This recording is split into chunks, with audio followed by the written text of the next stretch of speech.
nó đâu vẫn tiếp plau lu y linh tu lu o linh tu ấp ăn được bé bây giờ tao tao tôi muốn hiện gì ba rồi bắt tao sắm mày nữa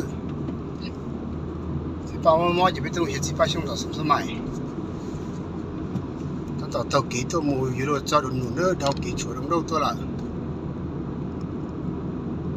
tôi muốn hiện gì ba xong nữa ba xong là lao rồi mò tôi hiện gì ba giờ ta là được nụ nữa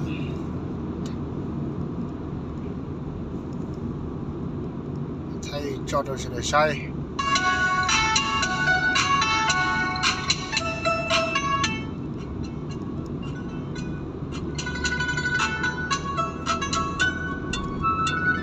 thay khó in chỉ sẽ sai hơn nó cho biết tập kiểu gì nhớ đồ mang sạch thành gì nữa họ nào cứ là mang sạch thành gì nó không được mình chán nữa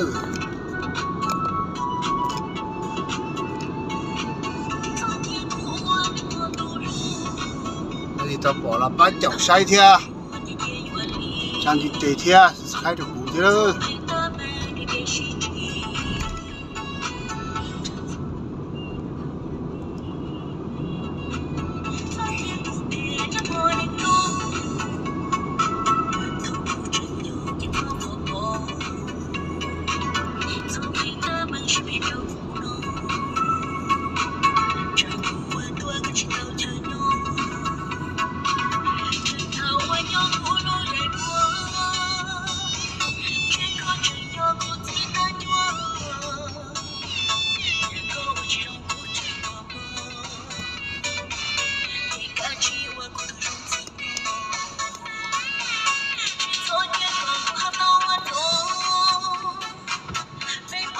chỉ trông thiếu giáo viên chẳng nào còn đây là mà nhớ tay kia của tao chơi mũ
ủa có đấy mà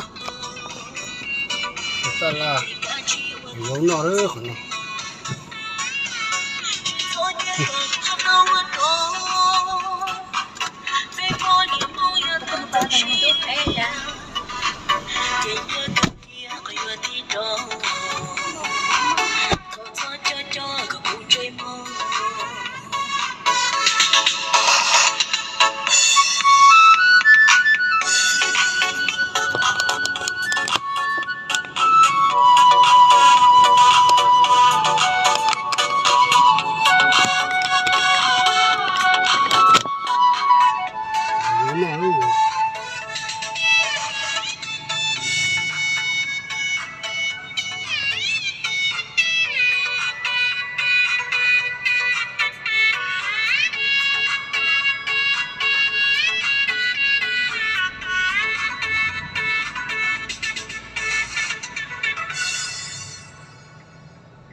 这个呢？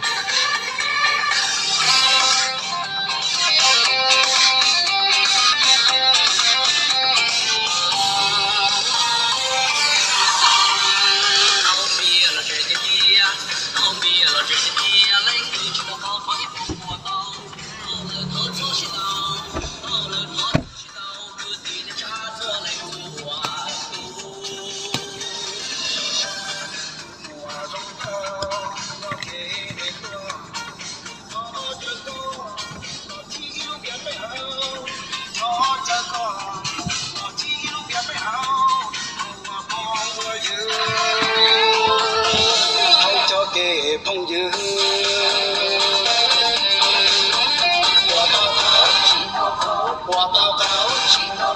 我到高，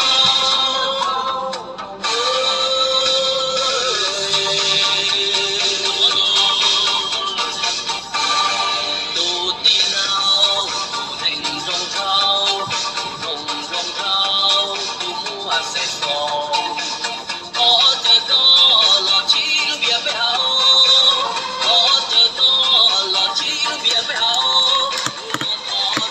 ตลาดอาชีพเป็นหนึ่งเรื่องของ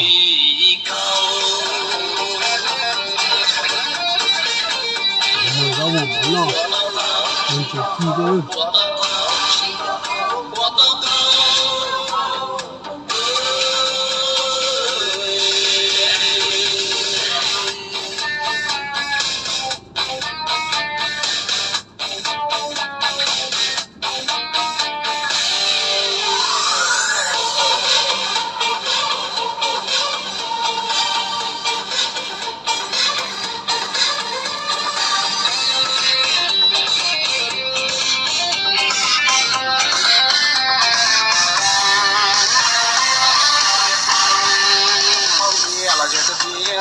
tao bia là về tết bia lanh từ cho tao thấy cùng qua tao là tao chỉ tao là tao chỉ tao cứ tiền để trả cho lanh cho tôi mùa trong cao nhỏ kia để tua họ chờ có là chỉ bia phải họ chờ có là chỉ bia phải họ qua phong qua dư朋友，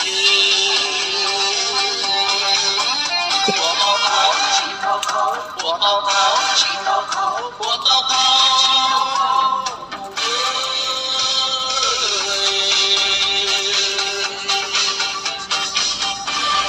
土地老，土年中招，中招，土木啊西松，他这个老几路边背好。这个老几路边背啊，路老超过去，我去一个。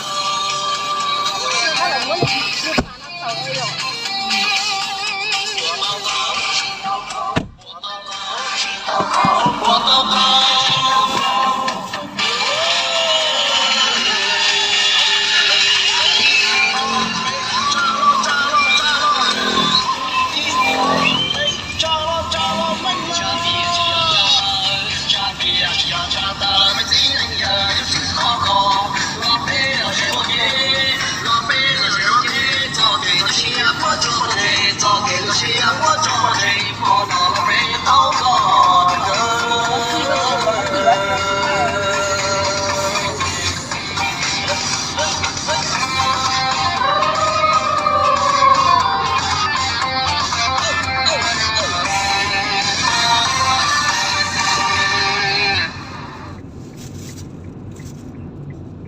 thế này ngon không什么也可以看，也挺好哎。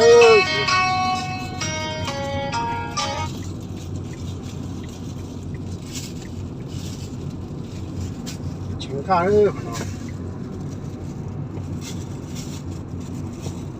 有白有黄đen về ha được có đây à có cái từ có sai một tờ cái gì đơn đau cái một tờ sống sớm mai đó chỉ ba là cho họ nó nữa là hồng yên cái xe đã nằm chị cái xe nằm bông lọ nói chị em một lấy một tờ sống sớm mai cái chuyện nó cho ba lúa ali plong nó số là thế sao tờ ali nằm ali thì tia sống sớm mai ali plong nó số ali mình cho tờ cà phê lên tờ là họ tôi một sống sớm mai nữa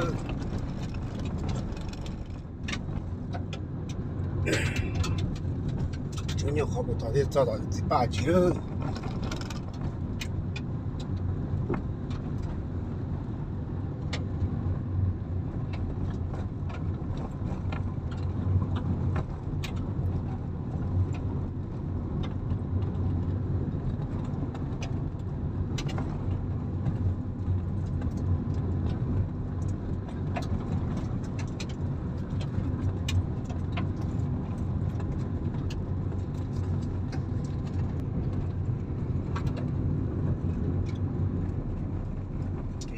lòng số tụ còn nằm mà có linh cò số tụ khốt kiếm mà kiếm cho bắn lù số kiếm anh bảo nó đã lâu ra xuống tụ siêu thế nào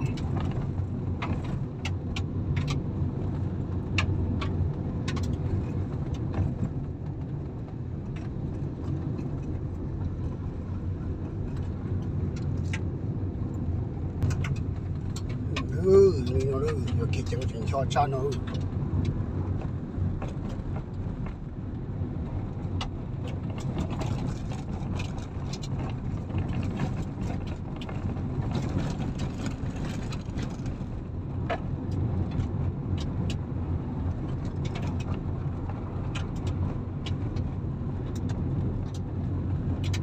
cho để kiến thức kiến là liệt đông siêu bả tài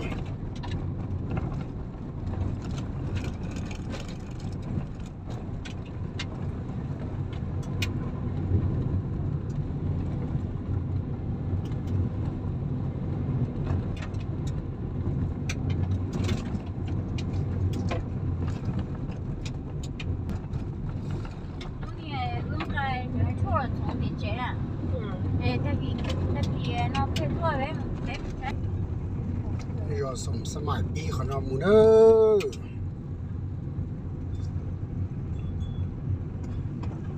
cái kiện thì nó mua nhưng mà tôi cho nó nữa tôi cho nát chè nó nữa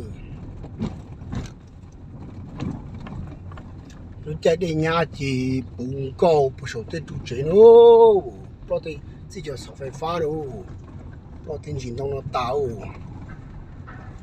để thì tụi đây là chỉ là chủ năng nhau là人的chỉ đây là đâu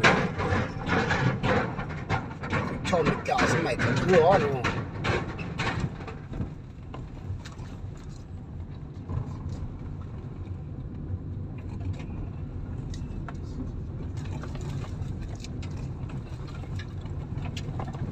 còn人只把这个真的只đây là真的叫太高保健把它这个。mỗi cuộc ca lấy nào chứ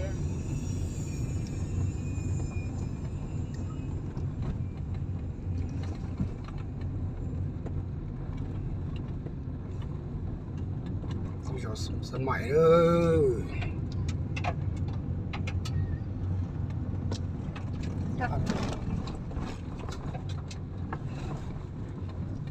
chị nhân trong cái của tỏi tận tây đều chuyện là bị to vậy nó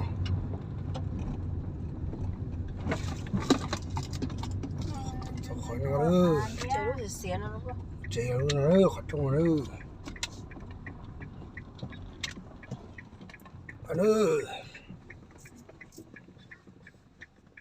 dòng đấy tháo cái dòng đấy hai giờ khẩu con đất tới rồi.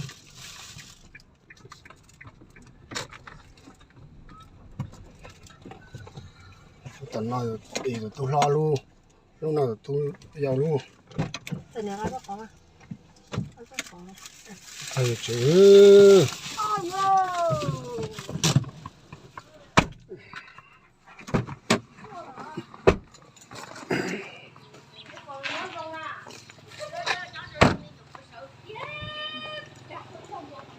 Thật sao? Ba chế rồi. Rồi chị ba, em nhìn ra rồi. Ôi, yo gì ơi.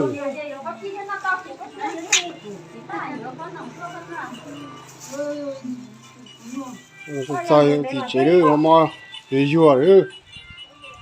Lâu rồi.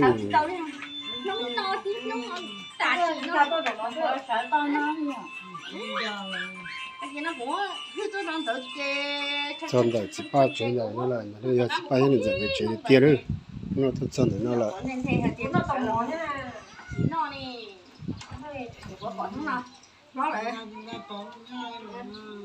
Thế giờ cho con cái nọ nữa, nọ có mồi giò nữa, có rong nữa.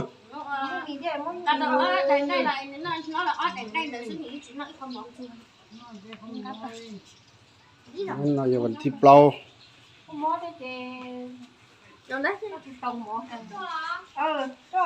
Ăn thì tôi ăn phần của bé. Cái to à?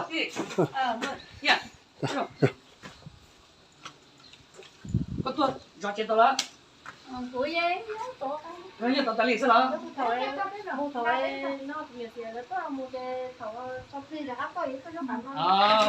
Chúng nó gió chết cái gì Nó rồi cho mình nhiều. Nó gió cho mình nhiều.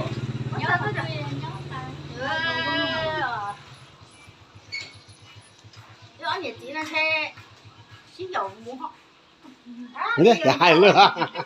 Chọn nó giống cái thấy nó thành cái ta cho mù.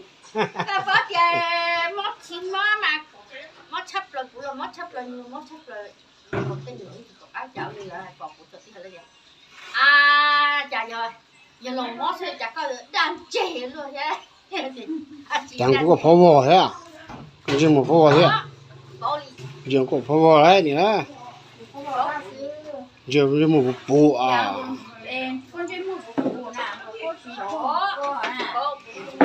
Không nó cái gì mà bốn chung à? Dạ. Rồi đã đạp phô bò à? mấy chục cũng được, mấy chục cũng đỡ rồi. Chúng tôi đang muốn gì đang trên trò, đang trên trò. Những cái nói những cái này nó chỉ cần trái, chỉ cần trái thì dễ rồi. Nó có gì liệu? Chứ không ta, ta nói mấy chứ hơn cái mà mấy cái khứ à. Cái kìa, giờ nó bé trong tay nó to, ở bên nông thôn chạy từ trong màu lo, tại nó đây có xả tiền thế cứ xét cổ có, cứ xét cổ có. Xếp lâu với mù xếp lâu là xếp mình thịt trâu với mù với mù nó mình thịt trâu này mình thịt trâu ý gì này mình thịt trâu này xếp lá chiếu xếp cẩu là xếp lá chiếu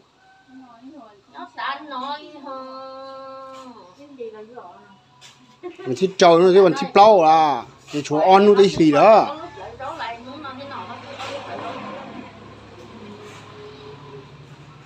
Ôi yêu, sai nó chở lâu rồi bây giờ nó chỉ đi, nông sản không có thổ số lò rồi tiêu chỉ thâu chỉ thâu.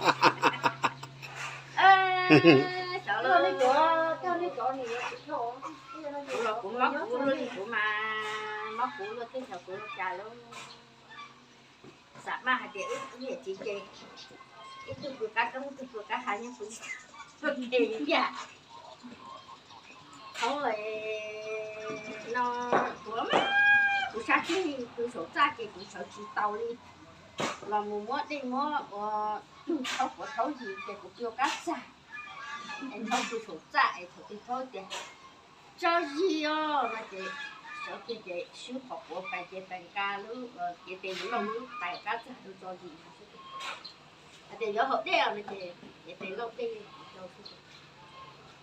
thì tôi sao rồi sẽ được bỏ ra Thì tôi sẽ này đó. 有做香料啊，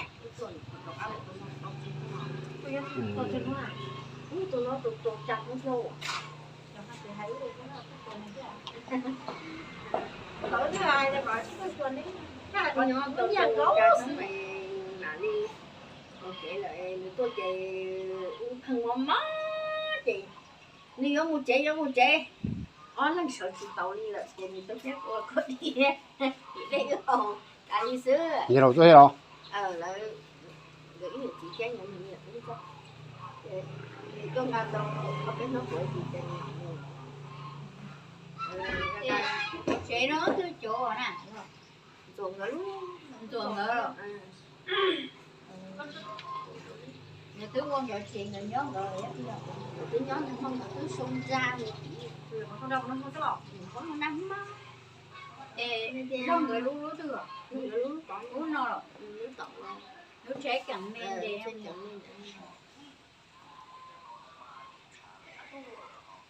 không có cái để cái người tôi ưa mai người cái sự kiện trẻ phải mà là chị ta chỉ thấy họ sợ rồi tao chuyện gặp người ta khi hai dặm nó hạnh gì cơ tao đi mùi giải gì ho quay thủy phụ nhẹ một trên xe ướp bày nó tao trâu không chan không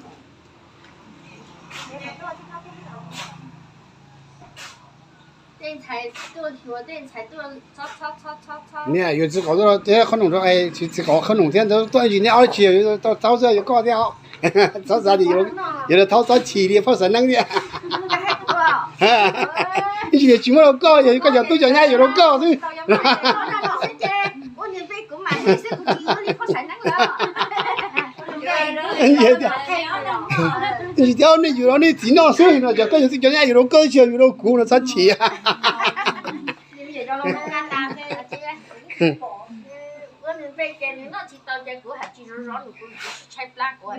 有个去哪有？去哪有天哪嘞？到一代你好，我是头一代的嘞。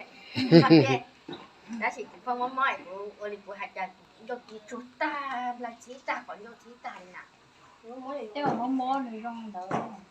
但是毛去上报有东西少。cái hồ ngầm đó mỗi lần mỗi thế thì công cụ đi xe cá lồng nhiều cửa rồi thì ngã của ngã nhiều đi của muốn chơi thôi chỉ cho phấn cho em bắt đầu tốt không to khi mình muốn thua có tạm không tạm ho cũng mà cũng chân chơi còn có gì cũng thua đâu phấn cho em trái của trong nó coi nó không đâu mà con trai trái gì bỏ con mà con cam ho tỏ chỉ có con gồm ở trong này chỉ bỏ con我手指刀就不去包括你，我连啥地出个一袋的股份才股中天了，要知道一袋一靠的好厉害。nhiều thời chỉ hai thiệt rồi nghĩ bà đét của rồi chỉ rong rồi chỉ tao nhưng mà hãy tay mà chị dù con nó này chạy cũng nông thiên rồi hãy tay cũng nó họ nhiều nên là do nó là có yêu lý nó lấy khóc của họ sẽ qua tháng đầu kia rồi nào nó kia rồi ai cũng cứ thọ thay là tôi cần ít mò để của xa hậu ít để của tôi lúc ra này đâu cầu lên nó mày chứ chỉ làm sao của tôi trên đó em của tôi số 3 chủ em chú của gì rồi nó lấy yêu mà yêu lâu chi cười nữa. đi chơi cái chứ chúa lớn cây tu ta mà rồi sầu chỉ cho yêu rồi xã tiền chơi yêu thôi mà không lo lời không lo lời chỉ lo chơi rồi xã tiền chơi lợi mình trả lợi chục triệu đấy cái gì mình suốt tiền rồi thôi mất thì một từ mà xã tiền thầy nào thứ sáng lư chọn chém chứ nào xoay này là lồng luôn rủa là cái vòng lú rồi chỉ bắt được tôi theo luôn lú thay bây giờ có trong này giờ ột gì lú đây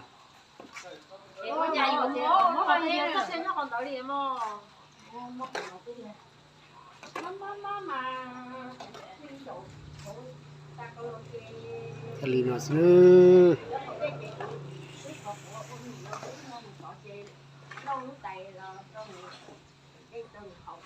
họ chặt bằng nó chỉ mất cái bàn gì kia rồi